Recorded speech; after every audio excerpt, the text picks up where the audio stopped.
So the person who cared what other people think is dying very gradually, not all at once, but in my life, that's what's been happening, this ego death and this disidentification with all this human status game bullshit, and just this imaginary fear that I've had, this imaginary paranoia that I've had my whole life about caring what other people think, and that would even matter. So at the same time that the me that cares what other people think is dying, it's almost scary because you're being liberated of that shackle around your neck, but now you don't have a reference point. Now it's like, oh, you just have to go be your own judge, jury, and executioner and be completely 1000% accountable for every action, word, thought, and thing you do and say in your entire life. So it's, at the same time, it's so beautiful and liberating, but it's kind of, it's a little bit like, oh, how do I define myself? Now I'm not defined by society's standards. I'm not defined by this group's standards. I'm not defined by how much money I make. And all the different groups' ways of defining people, and it's a little bit scary because you have to be your own judge. But you're not a judge. It's just like, it's new learning how to just be yourself unapologetically, because you always have this voice in the back of your head that's like, oh, that's stupid, this is stupid, that's, gotta be more like this, come on, be better, be kind of unapologetic about things. But learning how to do that is a beautiful thing, I think, but it takes courage to kind of see, to just be who you are for no reason at all. There's no reason, there's absolutely nothing to just be yourself. There's literally no other reason, there's no other point to this life. And what is you? And does you have absolutely nothing to do with the cultural ideals of your day? Do those people think you're crazy? Is the real you a little crazy? Yes, it is, because you're meant to be that way. Do you think God made a bunch of fucking cookie cutter robots? No, it's just that culture neutralizes them into thinking the same shit because they think it's safe. So it's a little bit scary. It's like, oh, now there's this hole, these landscapes, these galaxies, these worlds inside me. My God, I can't believe shame was covering this one layer, this one ceiling. And now once you burst through that and even see that that exists, which was crucial for me, you know, probably the first time I ever saw that way of perceiving the world was ayahuasca or mushrooms, where you see, oh my God, there's a state of existence and there's a state of living in your body where you don't experience shame and anxiety at every moment. Oh my God, I can't believe now I have to figure out how to get there without any help, and just see like, okay, now I can view it from afar and just view it as a system, view it as this kind of like, very organized calculation, like this almost very organized sequential math that your brain does. It's like your brain has a ledger, and when you have that internalized parental voice and you think, all right, I'm gonna beat myself up for a bit here and a bit there and a bit here, and that'll be sufficient. You know, then I'll learn. Then I'll learn not to say that stupid thing at the party. Or I'll learn to work harder so my boss doesn't scream at me. Or I'll learn to be more, be a better listener with my wife. So, it's retarded, because we all know that what we are is, we're domestic abusers of ourselves in our own brains. We're just inhumane, sick abusers that just sit around all day getting drunk in a wife beater and just beating your wife. I mean, your mind is your wife. So, you know what I mean? And it feels good because you got that fucking sick sadomasochistic programming that we all got if you grew up in America, that if you beat yourself down enough, then maybe it'll be sufficient. But the fallacy in that is thinking that you don't take pleasure in beating yourself up a little bit.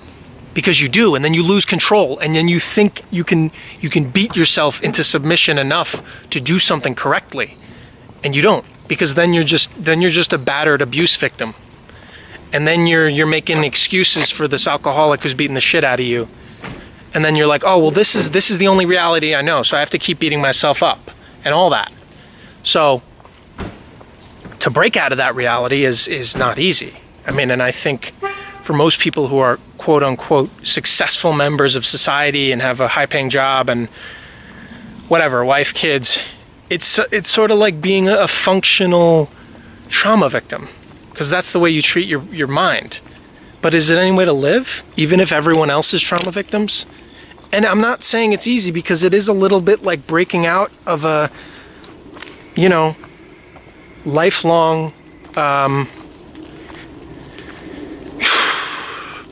being locked in some guy's basement while he beats you and rapes you, because that really is how cruel we are to ourselves.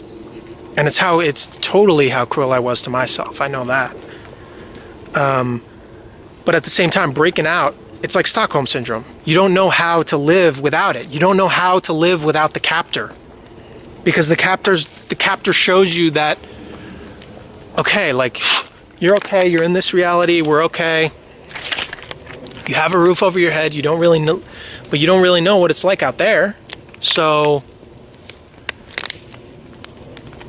I'm not saying it's not a simple equation, but when you could recognize that there's something a little bit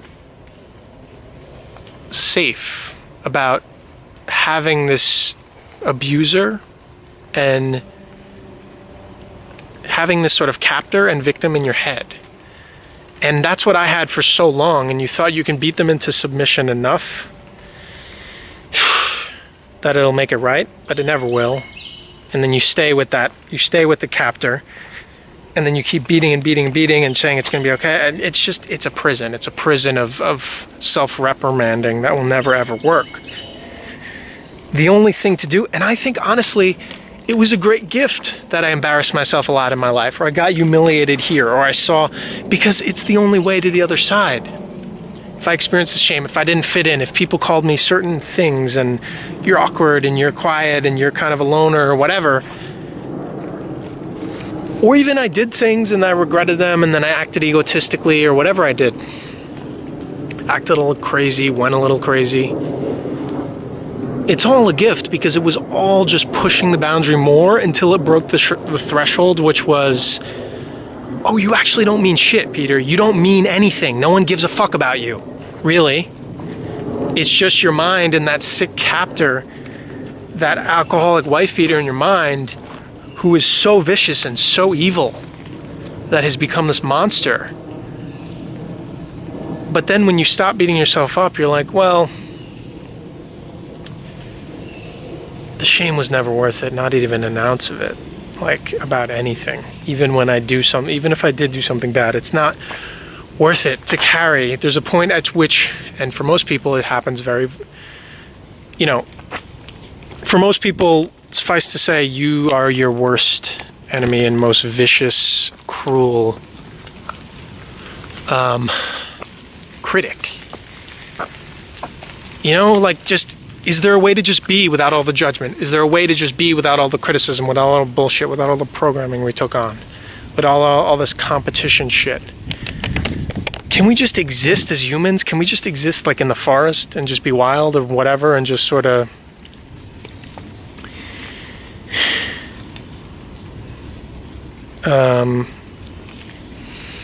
so the only way to be free of this, I think there's a blessing. There's a lot of blessings in being notorious, in having your name smeared, in having your relationships go up in flames. Because you see none of it matters. And then you see, oh, I was carrying all this shame about this imaginary bullshit.